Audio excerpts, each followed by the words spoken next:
And welcome back to the bench. This time we've got the Geekvape M100 to have a look at. I did really like the original Mini. Was an excellent mod, performed really well. I didn't do a video on this because way before I was doing videos, but I did a full electrical test on this guy. I'll put the link in the description on Reddit. Performed great, just really good. Charging was perfect, the efficiency was pretty good, had a boost converter.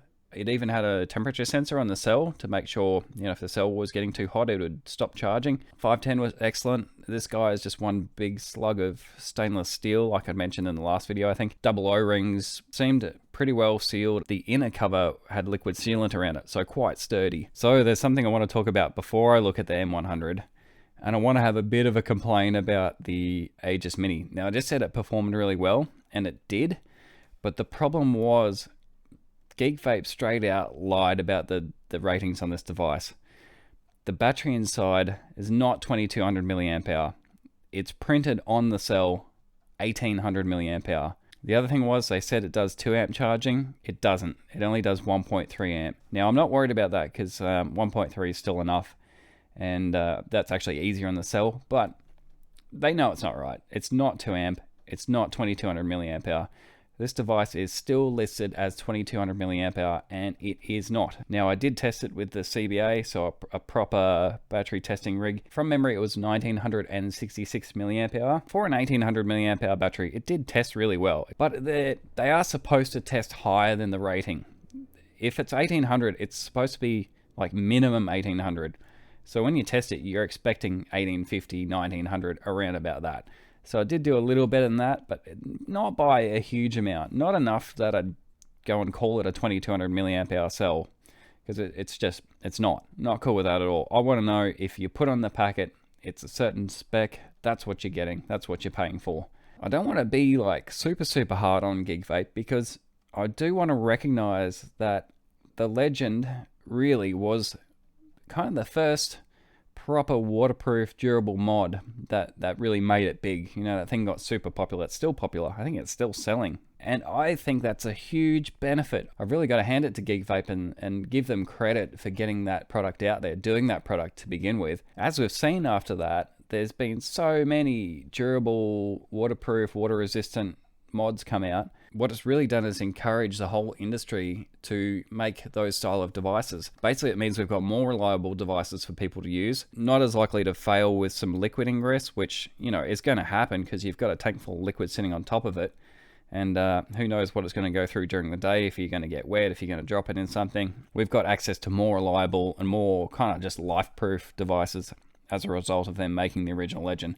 So Geekvape, I'm sorry for giving you crap lately, but at the same time, I'm just going to call it as it is. If you put an 1800 milliamp hour cell in a device and then sell it, market it as 2200, I've got to call you out on it. Obviously, I'd want to know if I was a consumer, and yeah, not many other people testing it. There's a close-up look on the M100. It's a nice looking device. It's a bit more subtle, a bit more square than the original Mini. Overall, probably about the same kind of size overall. The Mini is a little bit shorter, but it's a bit fatter. In the hand, it's about the same, really. Keep in mind, this is supposedly 2500 milliamp hour compared to the 1800 milliamp hour of this guy, not 2200. Okay, all that aside, let's have a look at the M100 and just see if it's any good. I am going to do a full test on this guy. I'm going to do all the electrical testing like I did on the original Mini, because I have got a point of comparison. I'm not sure whether I'm going to put that in this video or maybe put it in a separate one. But yeah, we'll pull it apart first and have a look what's inside it. One thing I've noticed with the S100 and the L200, the new mods by Geekvape, this little lock button, it seemed to pop off really easily on the S100, and I thought maybe that's because I've already had it apart. I took this straight out of the box and I thought I'll just get my fingernail under it and pop. Look how easy it comes out. So yeah, this one hasn't been apart yet. I have already done that once, so it might be just slightly easier this time around rather than the first time I did it, but literally that's the second time and it just popped straight out. So that's not cool. Look how easy it comes out. It is flush, like it hasn't really got any sharp edges on it, but I'm kind of thinking if that falls out when it's in the lock position, it's going to be a bit of a pain. You would still be able to, yeah, you can still pop the actual lock thing up and down, so you're not going to have a completely unusable mod if that pops out and you lose it. But first point's off. 127 grams roundabout for the M100. And 124. Actually, the old Mini is lighter than the new one. Anyway, we want to see whether this follows the other designs for the S100 and the L200. Got this silicon top plate that I'm really sketchy on. We do seem to have 4 attachment points for the 510, or the top plate, and kind of the 510 as well, rather than the 3 on the S100. So that's a little bit better, but yep, we'll get in there and have a look. So we'll go in from the top to begin with, and they are T5. Pretty standard T5 screws. Maybe slightly bigger on the thread than average. And top plate off. Yep, pretty much the same again as the S100, L200. Silicon gaskety thing. It's got sort of a double retention, it looks like, rather than the S100, which was free floating plastic piece underneath. That's got a couple of Phillips head screws on top. We'll pop them out and have a look. Someone did suggest a drop test for the S100, and yeah, I might do that. I might whack a tank on it that I don't care about and just drop it tank side down a few times, see what happens. Just let me know if you do want to see a drop test. I don't mind sacrificing a mod for the cause. Now, this plate's being a little bit difficult to pull out. Okay, well that's actually better. We've got a silicon O-ring around this top secondary kind of inner plastic piece, and it's not floating because it's got the 2 Phillips head screws holding it, sealed into the body of the mod, which is better than the S100 and the L200, where if liquid got through around the screws or around this top plate, top silicon piece, it would just have a straight shot into the mod. It's not liquid sealant like the original Legend, which was just, you know, glued in like hell, like you had to lever that thing out. It's not quite as sturdy as that, but that wasn't easy to pop out. It did require a fair bit of force. This top assembly is more simple than the S100. On the S100, it was a battery contact and 510 assembly in one, and it had 3 layers of plastic and springs and screws and all sorts of stuff holding it together.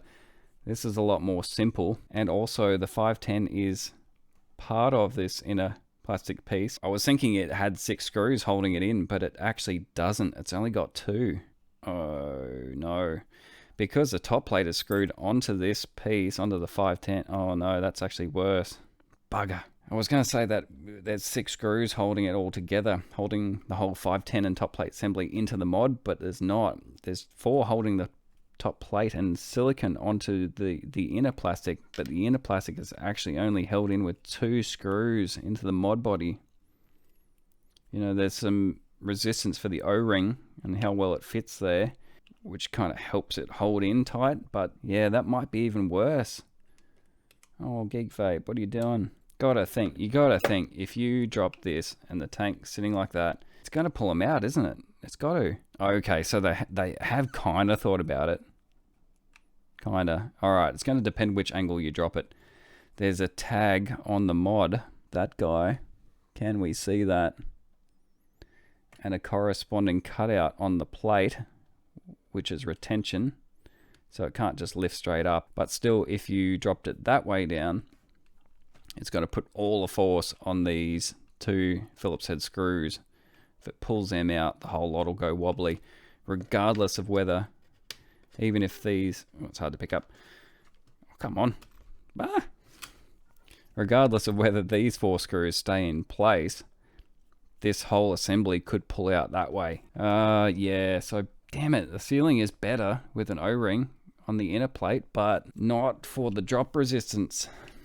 There's 2 more Torx screws on this front plate, and I'm thinking it's going to be the same as the L200 and the S100, where I'll have to take this outer piece off, and then I can take the front plastic off, and then we'll see the board and we'll get the cell out. Ooh, let's see what rating it is on the cell. Most mod companies are pretty good with rating their devices exactly as what the inner cell is rated at, which obviously as they should. It's pretty rare to see one, as I said, with the Mini where it was a 1800 milliamp hour cell. I'll put that on screen, by the way. I'll actually show you the cell from the original picture I took on the Mini.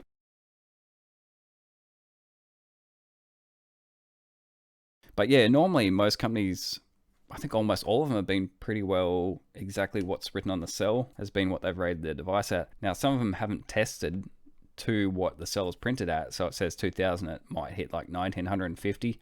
Seems to be a bit of a China cell thing where it's not the standard minimum rating, it's kind of like a best case scenario or thereabouts kind of rating. But yeah, at least they were, at least the company can say, hey, we bought 2000 milliamp hour cells, and it says so on the cell, and that's what the cell manufacturer sold us. That's what we rated the device at. Whereas in the case of the Mini, it's just clearly labeled 1800 milliamp hour. And Geekvape said, well, we'll sell more if we put 2200 on it. That's, you're not getting 2200. T5 again for these outer silver screws on the frame. And the frame should pull backwards. Oh, we'll pop out the lock switch with great difficulty. And definitely metal. And plastic body, just like the other two. It does look like a nylon plastic. I'm not sure if it's like fiber reinforced. But it's not like the cheap, shiny, crappy ABS plastic. I sound like AVE when I talk about the plastics. I watch a bunch of his videos. Funny dude, of course. Oh, that's tricky to get off. Okay, frame piece off. Metal as well. Very similar to the L200 and the S100. We've got kind of the colored trim piece. Main sort of body cover are both metal, but the inner being plastic. T4 for the smaller screws. There'll be another 2 Torx screws under this plate. Yep, and there we go. 2 Torx screws hiding under there. Try not to ruin this front plate too much. It looks scratched, but it's not. It's still got the plastic layer thingy on it. So yeah, no surprises. They've reused some design points across a few different models in the same lineup, which is fair enough. They have got some kind of liquid sealant in the gap. And again, if you do see some liquid under the screen, it's probably not actually inside the device. Well, it could be if you've left the port open or it's leaked through the top or whatever.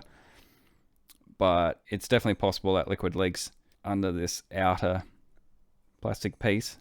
It sits in between that and the front plate that actually seals the device. Okay, and it's off, and there's the board. And as always, no conformal coating, but we've gone with the bigger, heavier duty fire switch.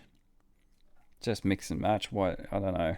We'll have to cut back to the S100 to see the differences in the board, whether it's exactly the same. If I was Geekvape, honestly, and I was making a very similar device, but one was internal cell, one was removable, I'd just put exactly the same board in. There's no need to have 2 boards.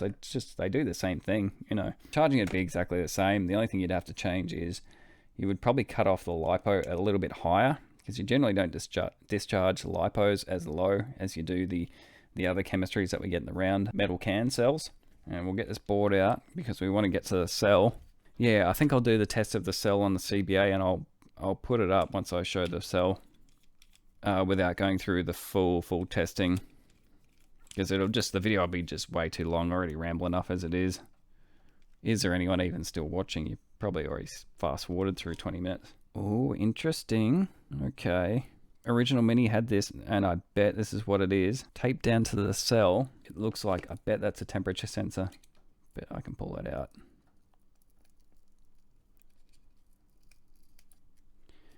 Yep, there we go. That's cool. I like how they do this. They don't need to put a temperature sensor in there, and they don't advertise it. They don't even tell you it's got this extra safety feature, but it does, which is awesome. So if for whatever reason the cell's getting too hot, like you're hammering it too hard when you're discharging it, when you're vaping. So you got it set at 100 watts, which is, again, super, super high for a single cell.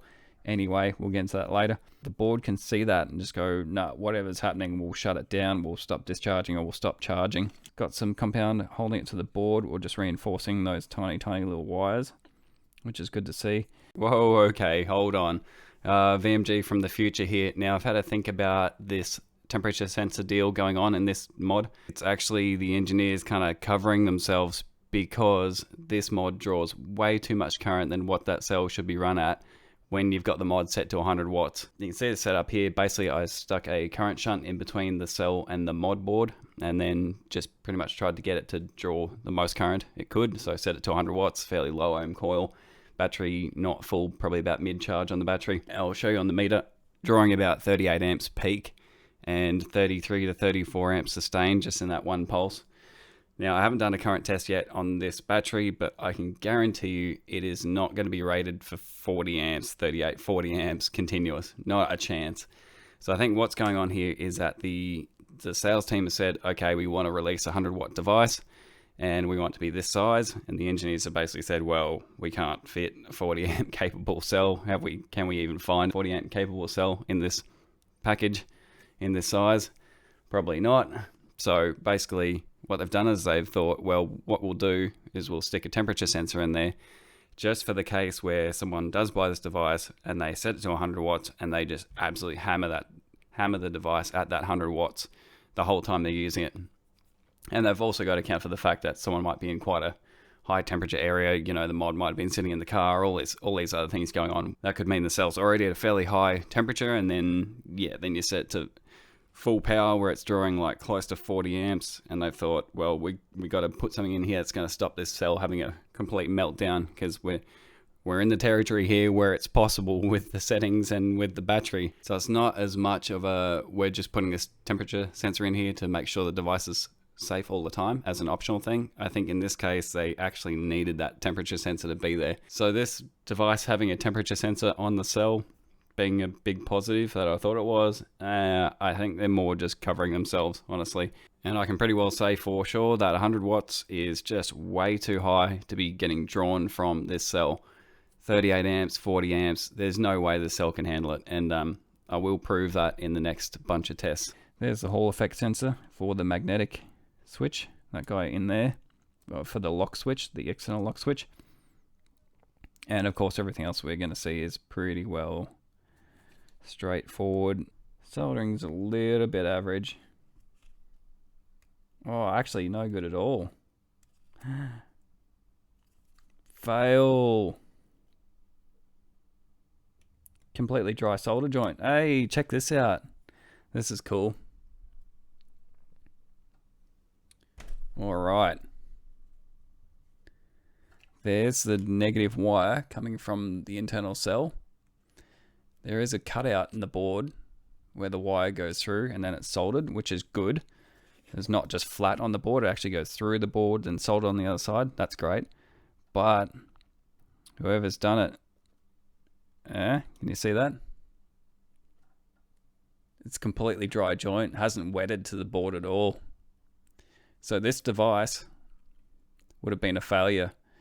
It either would have had exceptionally poor performance, especially under high load, because this would be a high resistance connection. So the board would, fell completely off. It was powering on, I just hadn't used it yet, so I hadn't seen any problems in usage, but this device would have been faulty. So if you guys had have got this device, you would have been sending it back, or hopefully it would have failed within warranty period, because it was going to fail. Not enough heat when they soldered it. So they poked the wire through, put the iron on, put some solder on it, and it didn't have long enough to wet onto this track. A lot of the board is ground track, and that means that when you go to solder it, it really wicks heat away a lot, because there's quite a lot of metal there for the heat to conduct away into. So often you do have to wait a bit longer to solder the ground connection, whereas if you go to solder, say, a positive connection, there's only a kind of a much smaller trace rather than a whole lot of ground plane area on the board, and it'll heat up a lot quicker, and you'll be able to get the solder to flow onto the board a lot quicker. Whereas, the ground one, you often have to wait longer, keep the iron on it, keep more heat on it, make sure it sort of flows. So we've just witnessed a faulty mod. I kind of just started to say that, yeah, that solder joint wasn't looking very good. As soon as I touched it, it just wobbled. Okay, of course the same deal with the soldered on screen ribbon. Pretty standard, not real worried about that. I'll take a macro picture of the microcontroller and I'll put some text with what microcontroller it actually is when I find the number, when I can match it up.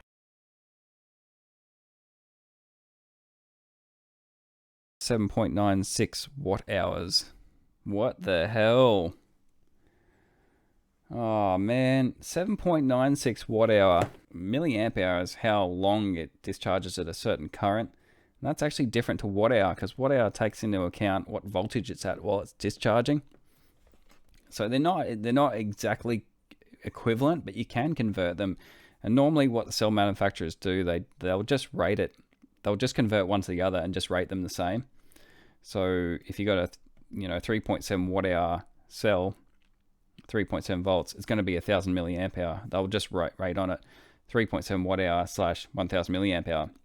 So 7.96 watt hour at 3.7 volts equates to 2151 milliamp hour. Nowhere near 2500 milliamp hour. Like, that's an even bigger gap. No, it's about the same, 1800 to 2200 milliamp hour, 400 milliamp hour. So yeah, it's 350 milliamp hour difference. So they've done exactly the same thing with the M100. So I'll have to test it and see what it actually puts out. It might be like the Mini, where it puts out more than what it says. So we'll put up the milliamp hour, what it tests on my... Yeah, that's annoying. So I'll put up the proper milliamp hour on the CBA. So it did do better than its actual ratings, but again, that's exactly what we'd expect for a brand new cell, and those printed ratings being basically the minimum. So 2292 milliamp hour, 8.48 watt hour. So yeah, cell did pretty decently, but again, this is not a 2500 milliamp hour cell. Hasn't tested like one, and the manufacturer doesn't rate it as one. So, big fail. It's not a 2500 milliamp hour cell. 2151 milliamp hour, not 2500. It's written here 2500. You market it as 2500. So what do you say to the people who are buying this because they think it's a 2500 milliamp hour cell? They're not getting what they paid for. So like, why? Obviously I know why. Sales. Out of all the pod devices, and I don't know how many battery tests I've done, the only two devices I've ever seen massively overrate the cell, just blatantly put a higher cell capacity on the marketing than what's in it, has been the original Mini, and now staying with the tradition is the Mini 2 M100. 2150 milliamp hour, not 2500. Bloody hell. Alright, so I guess that just about does it. Mainly pissed off. Construction overall isn't that bad, but it's nothing amazing. Well, shit. Okay, this was a bit of a fail overall. We've got two screws on the top plate that can pull out if you drop the tank that side down. It's got a little retention tab, but that won't help it if it goes on that angle. We've got a plastic mod body. We have a cell that is not 2500 milliamp hour. It's 7.96 watt hour, which calculates to 2150 milliamp hour. You're not getting a 2500 milliamp hour mod if you buy this. We have got a silicone O-ring on the top plate there to seal it, which is good. So overall, I'd say the sealing is actually better on this device than the S100 and the L200, but you're getting ripped off of your cell. And I had on my model, I had a badly soldered negative. So this would have been actually faulty, this device. Dry solder joint, wasn't even attached. You can't even see any residue of solder where it was supposed to be soldered on this kind of gold section. I mean, it is a sample, so I don't know, take that as you will. So yeah, pretty disappointed, Geekvape. Pretty disappointed. I'll leave it there before I get too cranky. I do like this stuff. I don't want to sound like I don't like Geekvape. I really like this stuff. I actually bought two Legends myself, just to use, well, to test and to use.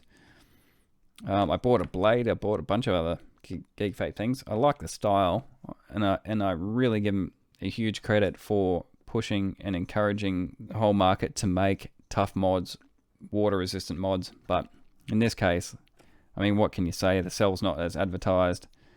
Some problems with construction. Drop resistance not great. Sealing okay, pretty good. Yep. leave it at that. Bloody hell, that's a bit of a depressing note to leave it on. But thanks for watching. Cheers.